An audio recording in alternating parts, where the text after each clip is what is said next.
आणि शेवटी बँक कुणावर चालते की शेवटी बँकेचा स्टाफ जो आहे तो स्टाफ सुद्धा तेवढाच मन लावून त्या माणसाने सुद्धा काम केलं पाहिजे.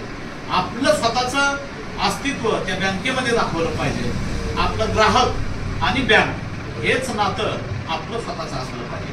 आणि ह्या भूमिकेतूनच या बँकेकडे आज बघितलं की विश्वासार्हता जवळजवळ 4,20,00,000 रुपयांच्या ठेवी या बँकेत आज तयार झालेल्या आहेत. आणि कर्जाचं वाटप सुद्धा 3,80,00,000 दरम्यान आहे. आता फक्त ह्यात थोडंसं मला सजेशन काय करावं लागतील की 70-30चा पॅटर्न राबवला तर खूप चांगल्या पद्धतीनं हे चालू शकतं. की शेवटी आपल्याला वाटतं की बँक लोन पुढे दिलं पाहिजे, पण शेवटी ठेवीदारांची सुद्धा विश्वासार्हता तुम्हाला जपण्याचं काम तुम्हाला करावं लागणार आहे. कारण का बँका आजपर्यंतच्या राज्यातल्या किंवा देशातल्या अडचणीत कुठं आल्या की ठेवीदार ज्या वेळेस बँकेकडे ठेवी मागायला आला त्यावेळेस मात्र तुमच्याकडे सेफ डिपॉझिट मधले कॅश रक्कम त्या दिवशी तुमच्याकडे उपलब्ध असली पाहिजे. 70-30 पॅटर्नची तुम्ही भूमिका ठेवून हे सगळं लोन चालू ठेवलेलं आहे. या बाबतीत तुम्ही करा.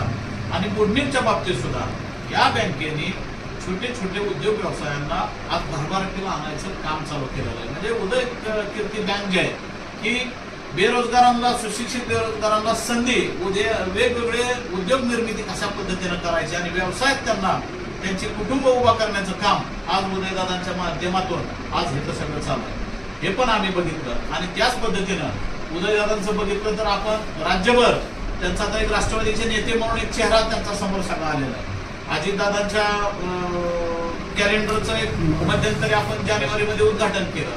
त्यानंतर आता पारदादा पवार साहेबांच्या कार्यक्रमाच्या निमित्तानं, त्यांच्या वाढदिवसाच्या निमित्तानं रांगोळी स्पर्धावर घेतलेल्या आहेत. आता रांगोळी स्पर्धेला सुद्धा 70 स्पर्धकांचा चांगल्या पद्धतीनं उत्स्फूर्तपणे तुम्हाला प्रतिसाद मिळायला घेतला.